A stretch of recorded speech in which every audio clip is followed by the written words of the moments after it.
Welcome to The Smart Divorce on Divorce Source Radio, helping you move forward with focus, hope, and confidence, saving you time, money, and your sanity as you build a better life post-divorce. I'm Steve Peck. Deborah Moskovich, divorce consultant, educator, and author of The Smart Divorce, brings you the leading experts and researchers in the divorce arena. We'll also be speaking with those in the trenches, people who've learned from their divorce and how their experience has changed their lives. And they would tell you for the better. Deborah's learned that divorce can be a beginning, even if it looks like an end. Divorce can be rich in opportunity to learn and grow from. And we're going to explore how to take this information and create a positive post-divorce life. And now, here's Deborah. Hi, Steve. How are you today? I'm marvelous. How are you? Oh, I'm just phenomenal. I'm just phenomenal today because I've been thinking a lot about relationships and what works and what doesn't work. And I've got a couple of friends that I've heard of who are in really amazing relationships these days. And why is it that they're in such great relationships while other friends and colleagues and clients are in relationships that aren't so great? Yeah, why? Well, what I've learned is that people fall into these relationship traps. They seem to date the same personality type, the same look over and over and over again. How many people do you know date the same man or woman? They could be like identical in terms of their physical appearance. True. Or in terms of their, personality. And so how many people do you know they marry the same kind of person, and that's why the divorce rate goes from 50% to 70% to 80%? So obviously they're kind of falling back into the same trap. Absolutely. As a matter of fact, I was at a conference last year, AFCC, Association of Family and Conciliation Courts. And by the way, for anyone listening, afcc.org, you might want to go to that, any of our listeners, because they've got some great resources for people going through divorce, as well for professionals. It's a great organization to join because you've got some incredible literature that you can look at and read and peruse and connections to make. So this organization is really wonderful. But I was sitting at a table with the judge, and we started talking about the great work that we're doing on DSR and the smart divorce and everything else. And she said to me, it is just phenomenal how many divorced people are before her, how many litigants are before her at court, and they're with their current soon-to-be ex and their current and their new partner. No, really? Oh, that's tacky. Well, because the new partner goes to court to support them, right? Oh, God. But what she found really interesting, really, really interesting, is how many of the new partners or soon-to-be new spouses look the same as the old partner. And if you do take your partner, like for our listeners, I think this is something to be conscious of. If you're in a high conflict divorce, especially if you're in court, there is conflict. I mean, you don't go to court with a friend, because if you were friendly, you wouldn't be in court. So if you're going to court and your spouse sees your new partner, how do you expect them to be more cordial towards you, right? Like there's a lot of anger. So it's just something to think about. But I just thought that was really interesting that she just found so many character traits in one spouse and a partner and everything else. Like there were so many similarities. So I think that that's something to think about, is if it didn't work in the first relationship, why do you think it's going to work in another relationship? But Deborah, if you're attracted to this type of personality, I mean, that's what you're attracted to. So why would I be looking for someone that is quiet and brunette? No, but just a minute. There are certain personalities, there are certain character traits that might work for you. Like you like an outgoing person, you like someone who likes culture, who likes to go and see, who enjoys music. That's one thing. But if you have this narrow box of an individual who said she's got to be blonde, she's got to be 5'7", she's got to weigh this much, she's got to look a certain way. Look at all the fabulous people you're not giving yourself an opportunity to meet. Mm-hmm. And that person in your box might not necessarily be the right person who's going to make you happy long term. Like someone who's beautiful, who's fabulous, doesn't necessarily have all those personality traits that really work long term for you? I remember meeting someone, and we went out and had a fabulous time. Okay, and he said to me, "But I'm so used to models. I'm so used to women that are like 20 years younger than me, and you're like my age. I could wake up to you in the morning. We could have lots to say and lots in common because, these women, I wake up in the morning and we don't really have too much to say, or maybe they don't stay over." And I thought that was really fascinating because this is a person who is going to be alone for a long time. Not that they're doing that much talking when they're together. If you know what I'm saying here. Yeah. So, but they don't necessarily wake up in the morning and together. But you know what? I guess you don't need to talk. But I'm just saying, like, what makes someone happy long term? So that was something that I thought was so interesting. And so, you've got young people in their 20s who are getting into these what do they call it? Starter marriages. Mm-hmm. Starter marriages.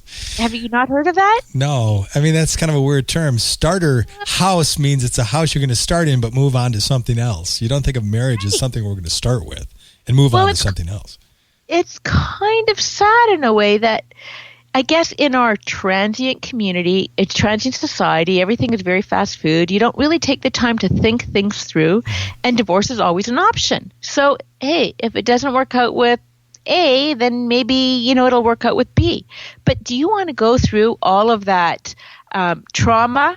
Let's face it, divorce is not necessary. Divorce is fraught with so much soul searching and drama, and there's so much. Like, divorce is not easy. If any of us really thought about it, is divorce your first choice? No, of course not. I mean, divorce is something that you really take your time to think about. I mean, I didn't go into my marriage thinking, if it doesn't work out, I'm going to get divorced.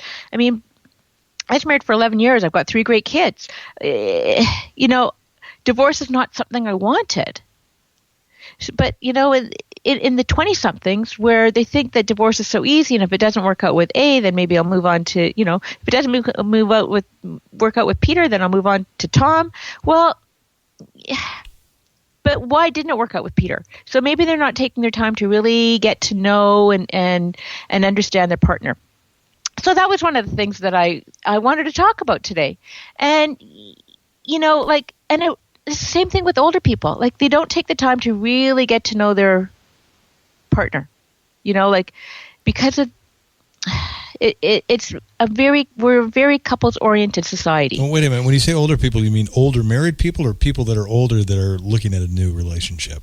People that are older that are looking at a new relationship. It's a very couples oriented society, and that the older you get, the more people are invested in their relationships with their families. Mm-hmm. So your time is really limited. So, I remember when I was married, and I look at my married friends, or I look at, my colleagues and lots of people, they're so busy on a daily basis and on the weekends that their time is so limited. So to go out with like a new person or to bring in the single person is not all that common. Like, people, like my friends really never stopped to say to me, "Hey, Debbie," or you want to get together this weekend? It wasn't until I had a partner that they said to me, "You guys want to get together this weekend?" So people weren't asking me to get together until I had, a man in my life. It's all about couples.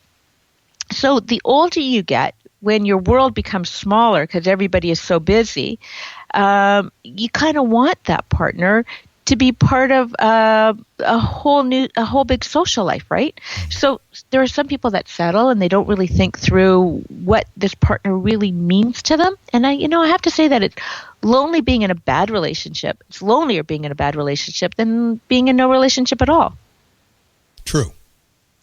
So, I've done me, I do a lot of research, and one of the things that I love about Divorce Source Radio is speaking to the leading experts on various topics of divorce. And we've got some wonderful topics, and I urge our listeners to go to the library of shows and see any topic that you want and listen to our great list of of experts. But when I write for More Magazine, more.ca, I've got some wonderful articles on various issues that relate to someone who's divorced, who's separated, who's single. You don't have to be divorced. You could be widowed. You could never have been married. You could be in a cohab relationship. And one of the articles I wrote about was midlife divorce, blame it on your parents. And it's based on what made me think about this article and to write this article was I had a client who was going through divorce. She married someone who happened to be very controlling and abusive. And when she went through the whole therapeutic process and tried to understand what her contribution towards the breakdown of the marriage was, she realized that the person that she looked for to be her ultimate partner and the characteristics and what she needed were a result of what happened when she was abandoned by her father at 4 years old. Yeah, I agree with that totally. And so the impact that happened through her parents' divorce impacted on her romantic relationship. So let me talk about what I mean by that. So when she was abandoned, she always felt, and I should also go on to say that, you know, my client's mother remarried someone, you know, she remarried, and, you know, this man wasn't very nice to her. So again, she felt very alone. So the man she married then, he came from a very large family, and so that gave her a more of a nurturing kind of bond with a family that she never had, without really looking at the characteristics of who her partner was. So you can see that if you don't look at the full picture, you could end up with someone that's really not right for you. One of the things that was an issue with my client, or, you know, with this individual, is that there was a lot of control in the relationship. And that is something she thought was normal until, again, she began to do her soul searching, you know, in terms of what's normal and what isn't normal. And again, it's taking from your family of origin. So I think people need to look at what works in your family of origin and what isn't working in your family of origin, and how, if something is dysfunctional, I don't know, for lack of a better word, not right, doesn't really sit well with you, try to work at getting yourself in a situation that you don't have those dynamics anymore. Or if something is really great in your family, like maybe you had a really close family and you love the fact that your partner has a great close family, but your partner is perhaps abusive or has substance abuse issues, you've got to look at the full picture. And people often don't look at the full picture. Right. And some of that requires therapy too. And I'm really on target with your topic today, because it's not just about growing up with the family that had divorce and there was fallout from that. It can be loss, as in death, which was the case for me. So I'll give you a personal example. My father died when I was 6 years old. My mother chose to never remarry or not even date. You know, she was just really dedicating herself. Her mantra was, I could never love another man as much as him, so why even try? Yeah. And for whatever reason, that doesn't happen. Well, kids look at a death, like with a divorce, as a form of abandonment, especially at 6 years old. All you know is dad or mom's not coming home. And so in my case, and a lot of people's cases today with single-parent families, they're raised without seeing what a family is. And so how do you know how to model what's good when you've had no model? I find myself in relationships, because remember, my dad died, or this could be someone's divorce, but you see that as a separation, that they left you, abandonment. And so as my relationships would go on in life, I found myself really challenging my girlfriends and pushing them away. Did I want them to go away? When I said, get away, I don't want to be with you. I wanted just the opposite. But to me, the way I was processing that was that because you lost something that was so very important to you, and you fear that happening again. So if I push someone away, it's a test. Will they come back? And it's a stupid test. I've learned that since, but I'm telling you, those types of things linger. And you may be doing things to push your partner away that you're not even aware of. Now I'm aware of why I did that, but is it fixed today? It's better today, but I don't know that it's totally fixed. Well, thanks for sharing. I think that that's really valuable for our listeners to hear, because it just shows how introspective you have to be and how aware you have to be. And you're right, it's not all about divorce. I mean, if you don't have the good role modeling, perhaps you have parents that never fought, or there was a lot of conflict. So what's interesting is, and I hear from a lot of people, that the way they communicate with their partner is based on the communication skills that they learned as a family. So you have one family who perhaps never really shared their emotions on a certain topic, or you never saw anyone get sad, or you never saw anyone cry. Everything was positive. And so if you've got something that is a crisis in a family, and whatever that crisis might be, and this person turns all of a sudden very cold and distant, it has nothing to do really with the situation, but it's the way that they learned how to handle this certain topic, a certain issue. So I find that so fascinating, that what you have to do then is really get to the root of what is bothering you and what you need. And for instance, I need to communicate. I need to talk things through, and that's really important to me. And if I'm with someone that can't communicate, then I know that they're not the right partner for me. So it's not like I'm repeating relationship patterns, but I know to stay away from non-communicators. And if I'm with someone, and it could be even in a friendship, I'm not talking like a romantic partnership. It could be that, I say to my friend, what are you really feeling? Like, what is it? And if they can't express it, then I think you have to accept what their weakness is, but know that that's the extent that your relationship is going to be. I've been in relationships where people are pure information gatherers. They really share nothing about their own personal life with you. They just want information from you. So you've got to really evaluate, step back and evaluate, what is this relationship? And is it a meaningful relationship? That's almost creepy. What are you hiding? Why aren't you telling me anything?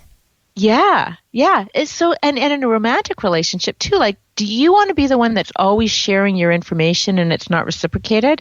So you've got to so you could be attracted to someone with this physical, type, but do they really have what you need to make you happy not to make you have to make your own happiness, but for the relationship to work. And don't forget that relationships are work. You can't expect relationships to just be always positive all the time.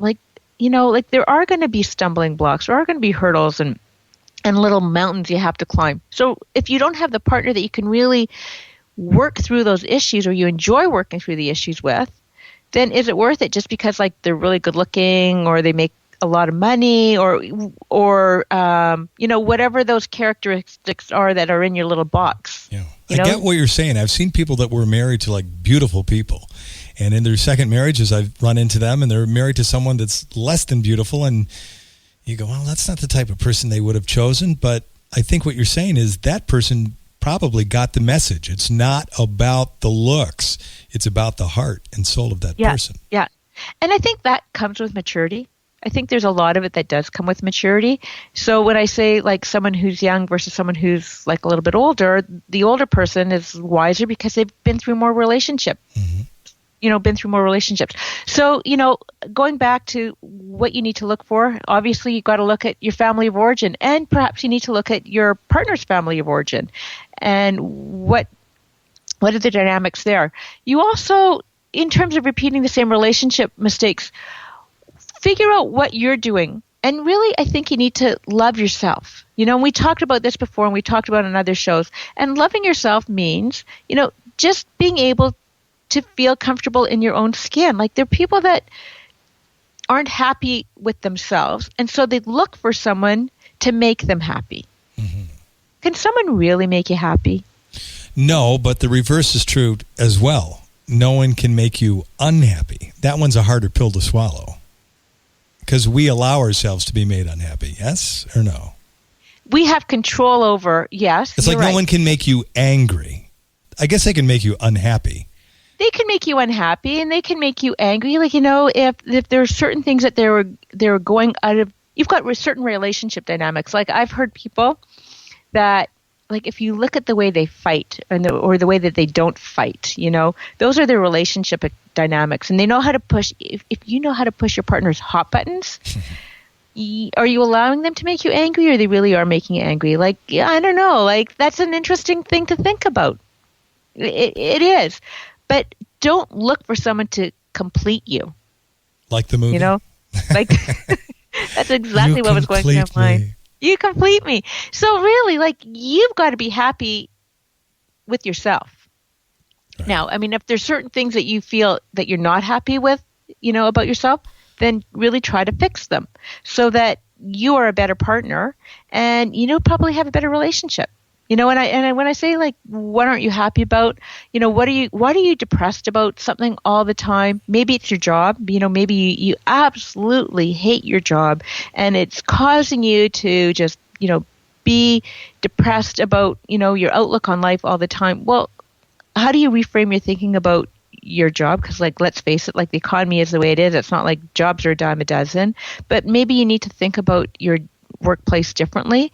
Maybe you need to talk to somebody, a therapist, or, talk to your partner about it even. Like, like, maybe I'm a bit of a downer these days because I don't like what's happening in the workplace. I don't enjoy my job. What should I be doing? And kind of work through things as a partnership, but don't expect your partner to make things happier for you, because you've got to do that, change it yourself. Or even, like, physical appearance and stuff. Like, I don't know, like, whatever it is, you've got to fix those things first before you can expect somebody to, overlook those things if you're not happy about those things. Right.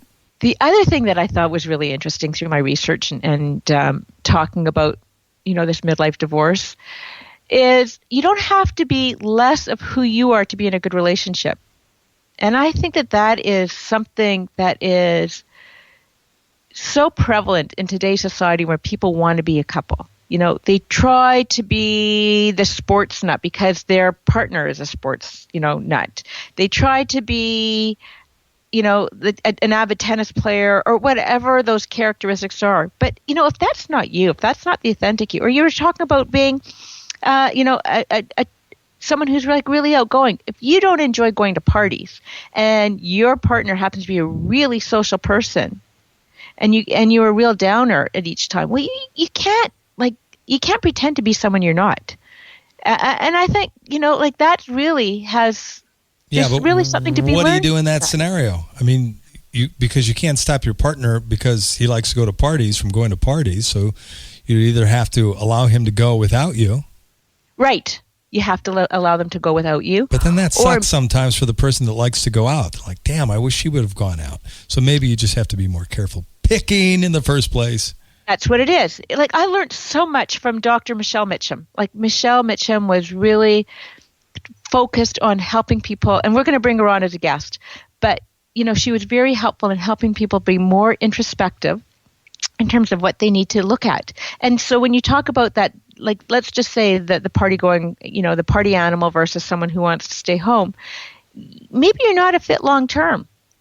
Like, those are things that you really have to think about. I, as a matter of fact, I know of a couple who split up over that, because this is someone who, she loved going out and drinking and being the life of the party. And her partner, he really didn't drink all that much. He didn't enjoy her friends, and, on and on and on. Is this a couple you think that is going to make it long term? No. And I've seen some odd things. Though. I've seen a guy that really likes to go out and drink a lot, and he found a partner that didn't, and the reason he did was because she would keep him in check. He needed a mommy to tell him that's enough. He needed, isn't that weird? I mean, he wanted somebody to tell him when enough was enough, because he didn't know on his own. He would have just continued to drink and party all night. He knew that she wouldn't drink a lot. She would be his designated driver. But she might get tired of being the gatekeeper. Oh, all the time, yeah. right? So again, it's like so when you're looking at your partner, like, and you might love that person for lots of things, but you might dislike them for a lot of other things. And so you have to think about, I call it like the 80-20 rule.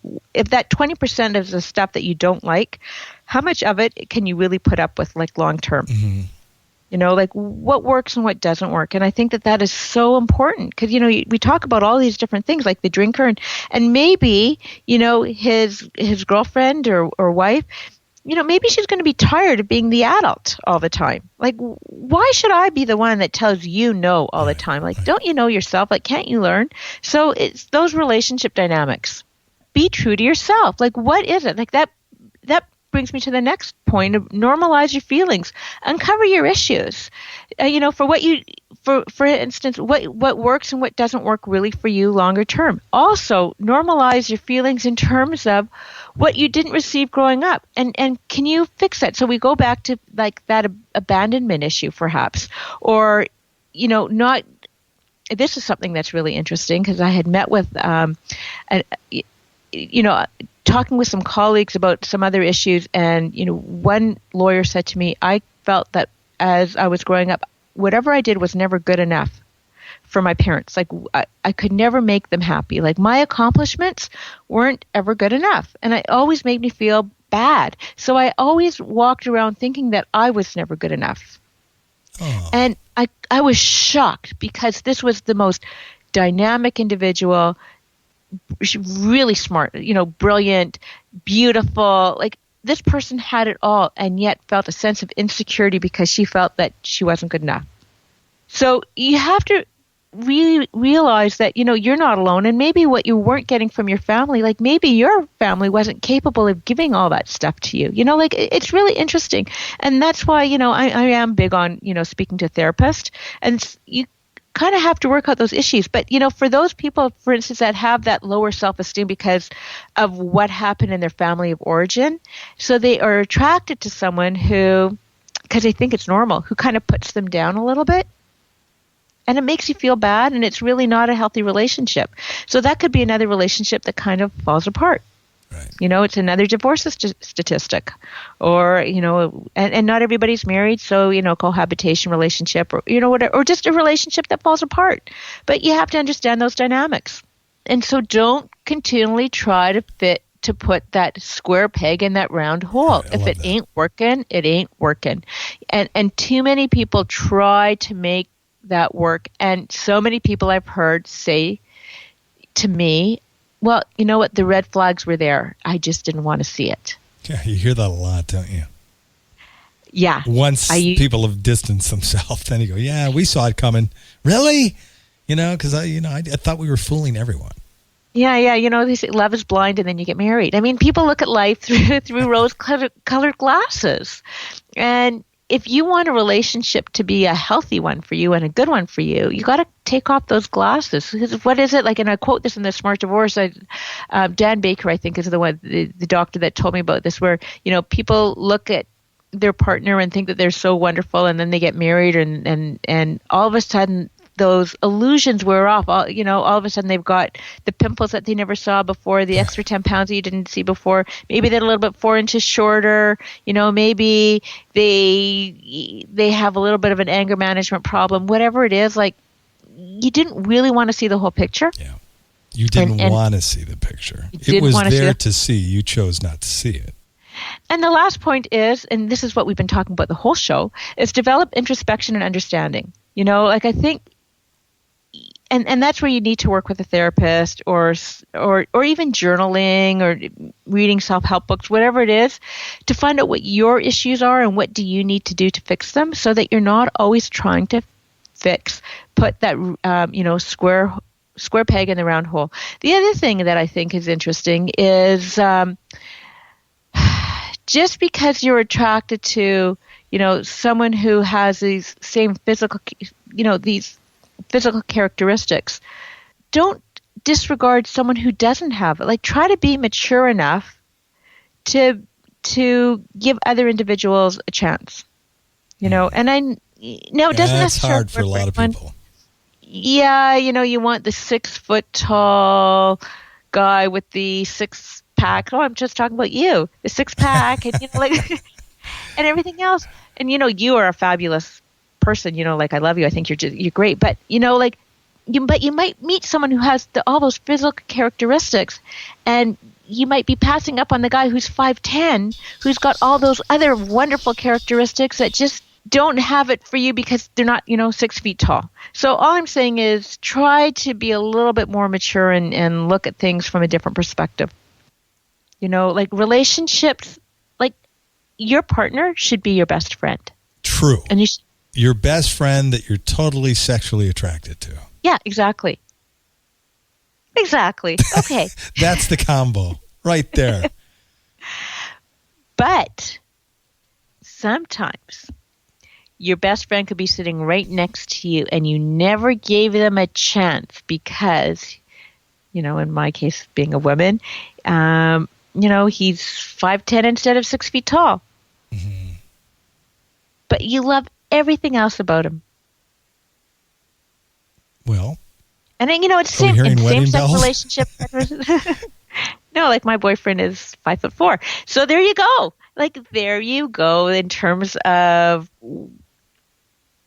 So okay, let me get a little personal here. He's 5'4". Seriously? Yeah. Okay. And he's the most fabulous person I've ever met. And how tall was your ex? 5'8".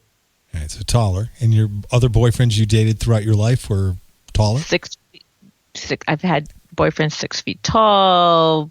They were taller, yeah. So, they were tall. So was that initially just a little bit of an issue that you just a little bit? Be honest with us, just a little bit, and then you realize what a super guy this guy is. Yep, exactly. And you know what? He may only be 5'4", but when it comes to personality, he's 7 foot tall. Exactly. Like, I don't even see his height. Like, to me, it's, as they say, good things come in small packages because I'm not exactly a giant either. So I think that's what I'm saying is sometimes you just have to give people a chance. How tall are you? And I'm 5'1.25". Okay, that's cool. Yeah. You're still shorter. Really, that even allows you to wear heels still. I can still wear like a couple inch high, even like 3-inch heels, and that's okay. Although that means I can't walk very well because then I got to navigate those stilts. Right. But that's what I'm saying. Like, you got to be mature enough. And it came to the point of being really mature in terms of what I looked for and what worked for me. I'll give you another example. I remember years ago, I met the most fabulous guy, and he was quite a bit older than me. And, we went out a few times. I thought he was like the nicest guy, but I couldn't get over the fact that, he was a few years older than I was. And that kind of bothered me. But as I matured and experienced lots of other relationships, I realized that I might have made a really big mistake, discounting this person because he had lots of great qualities. Mm-hmm. But I got so fixated on what I needed. I needed someone maybe that was a few years younger than me because I had to prove a point that, hey, I looked young. People tell me I look young, much younger than my years. So I felt really good about that. And so I felt uncomfortable. Like, again, it was I wasn't mature enough to realize that I have to look, and I'm not telling people to totally not be true to themselves. I was just saying, like, I wasn't looking at someone's like positive attributes because I got so caught up on the superficial. And one last note, I remember a friend telling me that she wasn't in a great relationship, and she learned that you seem to be in a relationship based on you seem to attract people based on your level of self-esteem. So if you don't have a very high level of self-esteem and you don't feel good about yourself, chances are you're going to attract a person who's not that great either. And the better you feel about yourself, the better quality individual you bring into your life. And I speak that very, very much from my own experience. Like I look at when I first started dating, when I first left my marriage, and even how I was feeling, and the people that I brought into my life, men and women, were a little bit toxic. They didn't feel good about themselves, and it was sort of like misery loves company. That kind of thing. Yeah. And the better I felt and the more positive I felt, it's fascinating how like you just sort of send out these positive vibes and you bring in these great positive people. And the more you do that, the more you build this life of fabulous people around you. And then chances are, if you feel good about yourself, you're going to meet someone who is equally as dynamic as you are. Man, that's a great point. So is that the time to really be making a commitment to like your partner for forever? No. Something to think about. I also heard someone else on our show the other day, I think it was Leslie, said when emotion is high, intelligence is low. I thought that was cool. You know, when emotion is high, when you're just, you're not going to make the right decisions. Absolutely. And that's what I talk about in the Smart Divorce in terms of making decisions based on emotions. You know, like, so if you're mad and angry, you are making these decisions based on how you're feeling today, which are totally unrealistic outcomes. You know, like you want to take him for everything you can get. You're not going to give her a dime, whatever it is. Like, that's not really good decision making. I'm never going to let him see the kids, whatever that is, you know, like bad decision making. Yeah. Time to wake up. Read The Smart Divorce. And speaking of that, you know what? Deborah has a website called thesmartdivorce.com. She is the author of The Smart Divorce, probably one of the best books on the market regarding divorce. And that's just not coming from me. I mean, that's how I feel. But I mean, we've had judges, we've had celebrities. They've all been here. They've all reviewed the book. And it's just a great place to start. And so thesmartdivorce.com is where you can find that. And, oh, by the way, we have it on divorcesourceradio.com. We have a recommended reading tab. If you look at the top of the page, just click on that. And Deborah's book is, I think, number 1 on our list. And on that note, and we know how to save time, money, and your sanity, got to say goodbye, dear listeners, and look forward to speaking to you again. Thank you, Deborah. Always a pleasure. As always, I hope the program helped you. If you have a comment or question you'd like to ask us, we'd love to hear from you. You can leave us a voicemail on our listener line at area code 248-686-2256. Or drop us an email with your question or comment to divorcesourceradio@gmail.com. New programs are available every week on divorcesourceradio.com, as well as iTunes, BlackBerry, Stitcher, and all over the web. If you'd like to be notified when new programs are available, you can follow us on Twitter. Our follow word is Divorce Source. Also, if you're not listening from our website, I invite you to stop by divorcesourceradio.com, where you'll find a complete program archive. If you're looking for a specific subject, simply type it into our search engine, and chances are you'll find what you're looking for. We also have other resources available at our website as well. And while you're on our website, click on the Facebook icon and join the growing Divorce Source Radio Facebook community. Thanks for listening. Until next time, make it a great week and stay healthy. I'm Steve Peck.